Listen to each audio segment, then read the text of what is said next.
Hello and welcome to DASA Connect 2023. I'm Jana Loeffler. And I'm Melissa Benua. I'm a director of engineering at MParticle, and I have been in the testing and DevOps industry for, oh my goodness, like 20 years now. A large number of years, but maybe we shouldn't go into too many details. And I'm the senior director at MParticle. I run our platform engineering group, amongst a couple other things. And we are really excited to welcome you today to building a DevOps culture for successful software delivery. So this is us. Yep. Awesome. So we're going to start out talking about the evolution of DevOps. So these are the good old days when everybody was doing waterfall, because before DevOps, software development was typically carried out using that traditional waterfall model or some sort of modified version of it.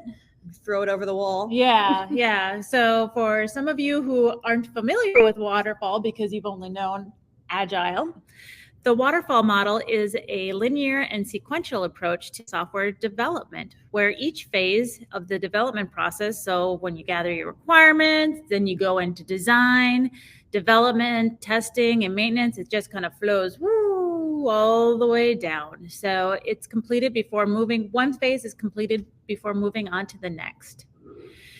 And even with that rise of Agile, because, a lot of us are using Agile software these days, fragile. Software development started to, be designed, coded, and tested in parallel. But those teams still had to rely on a separate operations team to release. And I love this graphic on here because it's so true, where you're going to be sitting, I remember sitting at my computer and having people yell at me, can you push the button? Can you push the button? Are we there yet? Are we there yet? Centralized choke point. Yes, especially on those live side issues where not only did you have developers, but you had all those executives breathing down your neck. Yeah. And what also happened is that the development team and the operations team would work in silo with little communication or collaborations between them. We had our little cliques. Yeah. I think that's the best way to do it. You your had tribe. Yes, your ops tribe and your development clique. So, and developers, how that would work is developers would create the software and then hand it off to us for deployment and maintenance. And this was always my favorite thing because, of course, they handed it to you fully tested and ready to go. All the files, no question asked. And then they'd walk away and go to lunch. And how did teams feel about this? It's your problem now. I'm running away by. And it was horrible, the stress that we were under, because they would leave, but leadership would still be there going, why isn't this out yet? Or, developers would do this and testers were breathing down your neck because that was the next phase was testing and they couldn't start. And it was just frustrating for everybody. I can't imagine how many cups of coffee and bottles of Mountain Dew I went through in operations, having to stay late and get those deployments out. And it should be easy. The code was already written. The hard work was done, right? And all the database queries were set up. We didn't forget anything, of course. Yeah. So if you can't tell, often this approach led to delays, errors, and inefficiency because there was just little or no coordination between those teams. So in order to solve some of this problem, and as Agile increased and we started really thinking about collaboration and cross-functionality, DevOps really emerged as a concept in the mid-200s. It was only 2000s, I know. Oops, 200s. I lost the zero there somewhere. But it still surprises me that it was only in the mid-2000s. I know. It happened so fast. But it took several years to gain as a profession. So I remember going out there and our operations people started doing the DevOps. Yeah. And before it had a name. Yeah. I think one of the first things I got exposed to was configuration as code and how we had to literally put signs up, physical paper signs up around the office saying, we're going to be chefed. So it was really interesting because people didn't know what that meant. And really, it it was hard because it was a culture, it's a broad philosophy that requires that cultural shift by breaking down the silos between developers and operations in order to streamline software development. So, developers had to start learning about how their code was released, and operations had to let go of some of that control. Yeah. And that was really hard because a lot of people identified, your role kind of identified who you were. I was an operation person. This is what I do. Wait, what do you mean developers can do what I do? Does that mean I'm going to lose my job? Yeah. So it was kind of a scary time for some people. But, as DevOps teams use that agile methodology, automation, feedback, and continuous improvement to deliver software, we started getting it out faster, better, and cheaper. So it was nice. In those early days of DevOps, practitioners were often developers or operations professionals. I know I was both. I think you were. I came from the other half. Yeah, came into the middle. Yeah. Who recognized the need for better collaboration and automation. Yeah, and the most successful transforms were usually the ones where being driven from the ground up, right? Not the top down. Came from the people on the ground. I think this is a lot of times when companies started doing the digital transformation. So that was really kind of the precursor to DevOps, and that was usually top down. And if you look at the statistics, many companies that tried to do a digital transformation failed. But when developers and operations, the people who were in the fires, in those fights, were starting to raise up and kind of skirt around some of these bottlenecks by working together, that's where DevOps really, really, really grew. And it grew out as a profession where DevOps engineers became responsible for implementing and managing the tools and processes to support that DevOps culture, such as, doing the continuous integration and the delivery pipelines, monitoring, logging, and automation frameworks. It became a profession of enablement and tooling. So it was really neat. So, gosh, I remember when we started, could have been 10, 12 years ago. Like, we didn't even have a word for DevOps when we started doing this cultural change. And, that was what it looked like back then, this ground swelling. But what does it look like right now, ideally? So, ideally, as DevOps matures, it's expanded beyond just software development and operations. Now you get these crazy titles like Dev Test Ops, Dev Sec Ops, Dev Test Sec Ops, Dev Test Sec Perf Ops. So it's kind of like throw whatever acronym you want in there and make it part of this DevOps culture, which we laugh at, of course, but to me that is so inspiring to see the collaboration happen and people start to realize that DevOps is not just about development and operations. DevOps principles are now being applied in areas such as security, compliance, marketing, all of this as organizations seek to optimize their delivery pipelines. And that's everything, from product and requirements, all of this to really improve that collaboration across, holistically across departments. So, and I'm sure this all sounds great. Collaboration, better software delivery, yay. I'm talking up all these good things, but I'm guessing you're starting to go, okay, how do we build up a DevOps culture of our own in our own organization? Yeah. So again, remember the most successful DevOps transforms have been always from the ground up. It doesn't mean they all have to be from the ground up. But what does it take to build this culture, right? If we're going from some old school command and control, dev versus ops, to an empowered team DevOps culture, you're first going to have to start with engaging everybody, right? You need the support of the people on the ground. It's never going to work by fiat. You cannot come into a team who's opposed and wave your wand and say, congratulations, you're DevOps, go forth and empower everyone. It just won't work. Yeah, and that's part of the culture of DevOps is that collaboration and not a dictatorship. That's right. So it starts with engaging everybody who's going to be involved. Dev and ops, of course, but also security, test, even product, right? Even your product managers need to be aligned with the way that your product engineering org is going to function.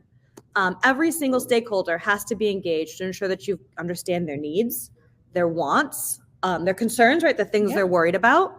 A lot of them probably won't understand what you're trying to do, why you're trying to do it, or even worse, they may have gone through a bad transform, or they may not understand. Yeah. And, you know, when I run into those situations, what I like to do is remember, you know, I'm trying to help people. Right. You know? So I try and put on my hat of, you know, okay, I'm talking to a product owner. I'm going to put on a product owner hat and be like, what do I care about?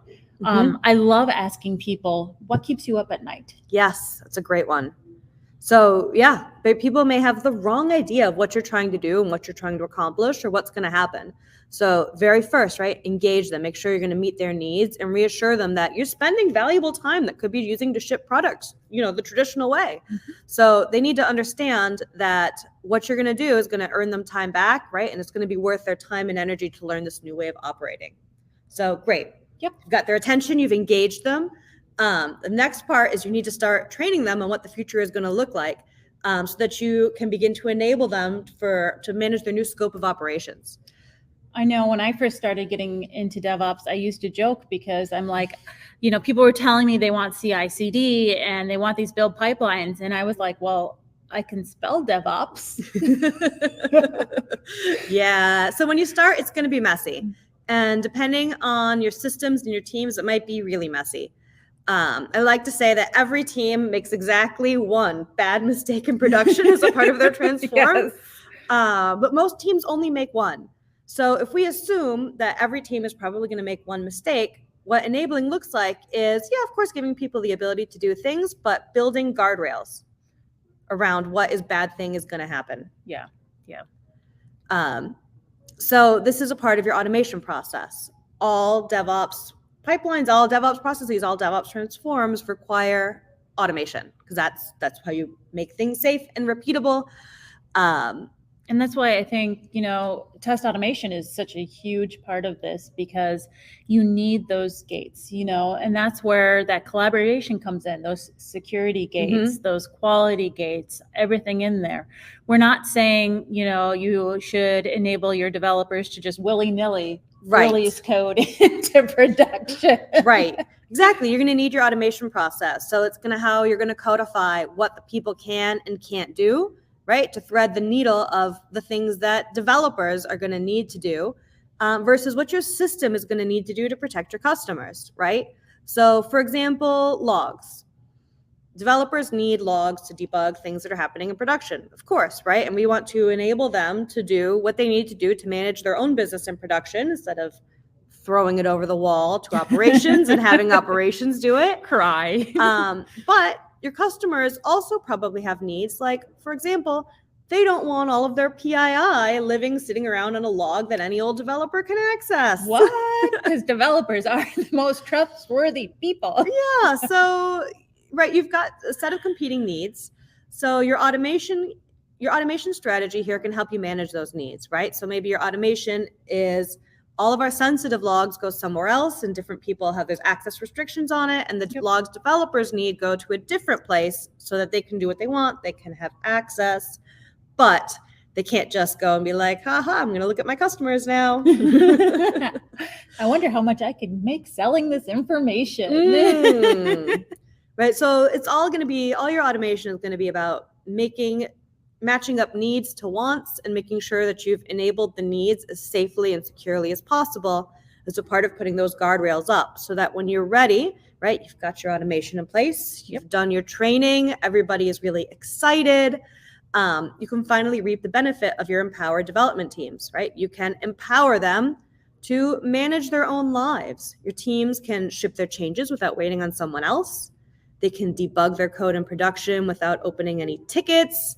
They don't need somebody else to hold their hand to go look at their graphs. But they also can bear the responsibility of the inevitable mistakes that are made from making all their choices. They can receive their own alerts. Yeah. Or they can, the wonderful days of, well, that's not my fault that operations didn't deploy everything. Right. Well, they didn't, and they forgot, and they didn't read my ticket right. Right. The whole class of problems goes away. Right. And empower developers tend to be safer, right? It's in the team's control how good or bad their code is, how painful or simple their life is going to be supporting that code. It's 100% in their hands. Yeah, and the interesting thing is the studies that have come out. Did you know that they've actually done studies showing that when you build a culture of DevOps, it really increases the morale of your developers. You know, they get more engaged, they feel more enabled, which gives them that feeling of an empowerment. And as these studies show, I can talk, happy people create better software. Yeah, and so a lot of engineers will say, I don't want to wear a pager, I don't want to be alerted. But what they're actually saying is, I don't want to wear a pager or be alerted for things that I didn't do in a situation that I can't control. Most developers are perfectly happy to wear a pager if when they get paged is entirely in control. And if they get paged, it's their own fault. Yep. Because they know it just wastes time. You have to, it'll be that some silly procedure where operations gets paged. They get on, they're like, I don't know anything about this code. So then they're calling the developer anyway. And meanwhile, you've wasted hours with this live site issue. Yes. Developers are lazy. They don't like to waste time. They're efficient. I like to call it lazy. The better sound is efficient, but it's the truth, right? People want to do efficient things. They want to feel like their time is valuable, that they're doing important things, and nobody likes wasting their time on process they feel is unnecessary or rote or just red tape in their way, right? That's a road to burnout. Right. But, as I kind of move forward in our slides here, I want to also make sure that we address the future of DevOps, because I know, it's become kind of a cliche word, and now DevOps this, DevOps that. This, all of the DevOps. Who doesn't love DevOps? Yeah, and DevOps is a great first step, but it's not a destination, it's a journey. So we mentioned, right, an important aspect of DevOps is continuous improvement, right? Yeah. Continuous improvement in the hands of developers, and of course, technology is constantly evolving all the time. So DevOps is evolving well. So one thing I want to talk about here, and you may have caught a hint of it in my intro, is platform engineering. So platform engineering is not different from DevOps. It's not, a totally divorced philosophy. It's not some separate team? It's not another silo? Not a new thing for a consultant.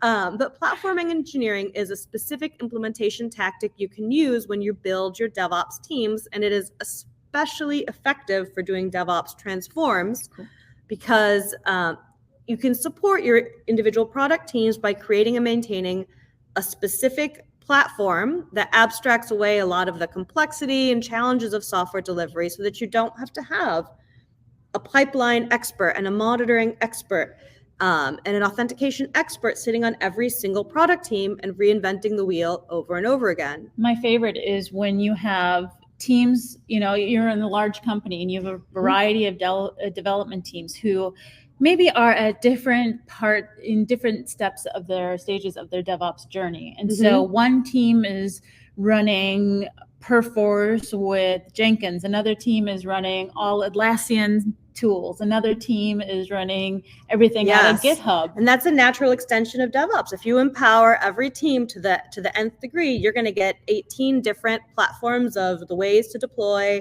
ways to monitor, languages, and that can become a problem all its own, right? There's too much difference. Yep. So what platform engineering does is seeks to provide some consistency, removes the need for experts in every team while still being able to provide self-service controls and APIs. It's a service and enablement model, not a command and control model, right? It's not reinventing operations teams. It's very much about serving the development teams with APIs, with platforms that continue to allow them to work totally autonomously and efficiently, but without the expertise knowledge. Kind of like, you think of I think of some of the best leaders that I've ever reported to when they were servant leaders. Now we have kind of servant engineering teams. Exactly. So platform engineering is a very natural evolution of DevOps. You achieve better performance, better quality with these servant engineering teams, right? You reduce the cognitive load, reduce the skill gaps, keep everything standardized and simplified. And as you talk about this, of course, we're thinking this is awesome stuff, and you said, you're the senior director of platform engineering. So obviously there's a practical aspect to this. Exactly.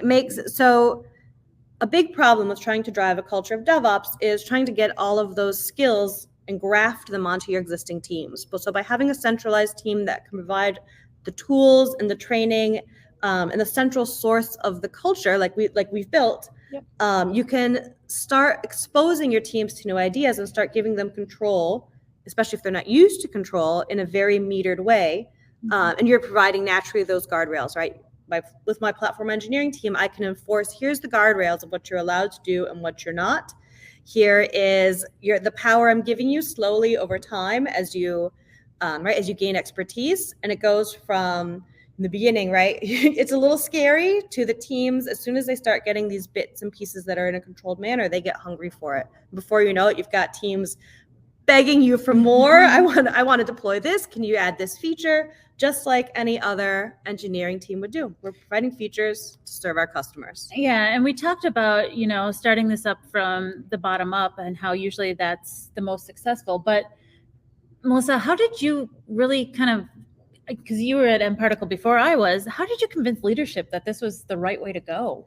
So it starts with little bets. So a little bet of, hey, if I let my one team do this one thing, I'm going to make these other teams' lives better. And then you could track not just how happy are the teams, but their productivity. And so the more we improved, the more we made little changes, the more we could see productivity increase, number of changes to production, bug count, etc. So it's really been once we had the data, it became a pretty easy sell. Well, and I think one of the things that impressed me the most was looking at, you laid it out like a project roadmap. You started out with what's my minimal viable product and then built it up from there. So exactly. You provided value right away. Exactly. But yeah, so that's how you do it. And the long and short of it, I know I would love to talk more for hours. We can go on about this stuff. Yeah. And if you have any questions, this is our contact information. You're always welcome to reach out to us. But thank you so much. And we hope you enjoy this conference. Yeah, enjoy the rest of DASA Connect. Thanks, everybody. Thank you.